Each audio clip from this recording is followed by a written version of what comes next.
శ్రీ గణేశాయ నమః. శ్రీ గురుభ్యో నమః. శ్రీ సరస్వతే నమః. అందరికీ నమస్కారం.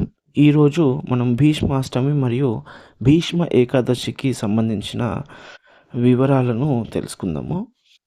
ఈ భీష్మ ఏకాదశి, భీష్మాష్టమి ఇవి 2 భీష్ముడికి సంబంధించినవి. భీష్ముడు అంటే మనందరికీ తెలుసు, మహాభారతంలో మనం చదువుకున్నాం. ద్వాపర యుగంలో కౌరవులు, పాండవులకు మధ్య కురుక్షేత్రంలో జరిగిన యుద్ధంలో భీష్ముని మీద విజయం సాధించడానికి ఒకే ఒక మార్గం శిఖండిని అడ్డుపెట్టుకోవడం.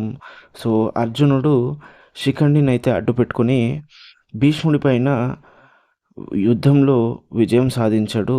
ఆ రోజు భీష్ముడు ఏదైతే అర్జునునితో ఓడిపోయిన తర్వాత నేలపైన పడిపోతున్న టైంలో శ్రీకృష్ణ పరమాత్మ అర్జునునికి చెప్పి, భీష్ముని పైన అందరికీ మర్యాద ఎక్కువగా ఉండేది కనుక భీష్ముడు అంటే చాలా గౌరవం కూడా.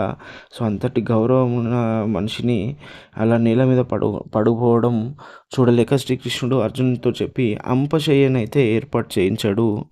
ఈ అంపశయ్యను బాణాలతోనే అర్జునుడు తయారు చేస్తాడు. మనం మహాభారతంలో చదువుకున్నాం.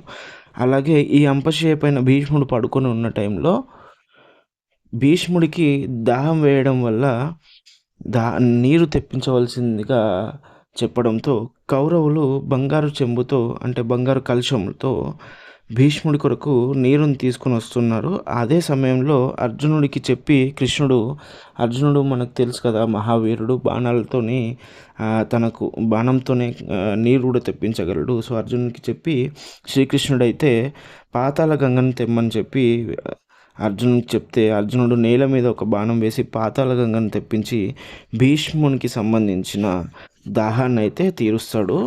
సో, ఇలా భీష్ముడికి సంబంధించిన దాహాన్ని తీర్చిన తర్వాత ఎవరికి కూడా ఇట్లాంటి కష్టమైన మరణం రాకుండా ఉండాలి అని చెప్పి పాండవులకు భీష్ముడైతే జ్ఞానోపదేశం చేస్తాడు. అదే సమయంలో ధర్మరాజు భీష్ముడిని, మీరు ధర్మపరులు, ధర్మాత్ములు, మీకే ఇంత కష్టం ఎందుకు వచ్చింది అని చెప్పి అడుగుతాడు.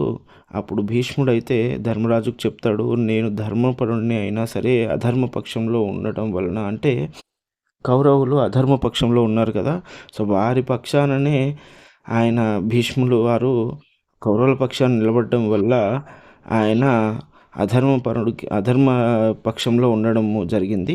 సో, దానివల్లనే ధర్మాన్ని ఎవరైతే ఓడించలేరు, సో ఎవరు ధర్మాన్ని ఓడించలేరు కాబట్టి ఎప్పటికైనా ధర్మమే గెలుస్తుంది కాబట్టి ఈరోజు నాకు ఓటమి కలిగింది అని చెప్పి భీష్ముల వారు ధర్మరాజు గారికి అయితే చెప్తారు.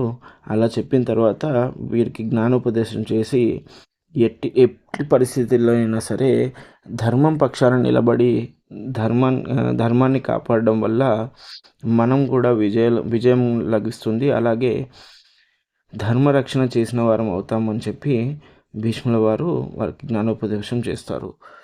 అలాగే ఈరోజు ఇది ఎప్పుడు జరిగింది అని అంటే మాఘశుద్ధ అష్టమి. ఆ రోజు మాఘశుద్ధ అష్టమి భీష్ముల వారు అంపశయ్య పైన పడిపోయి జ్ఞానోపదేశం చేసిన రోజు. అందుకని మాఘశుద్ధ అష్టమి నాడు భీష్మాష్టమి అని చెప్పి మనం జరుపుకుంటాము. అలాగే భీష్మాష్టమి నాటి నుంచి భీష్మ ఏకాదశి వరకు మనము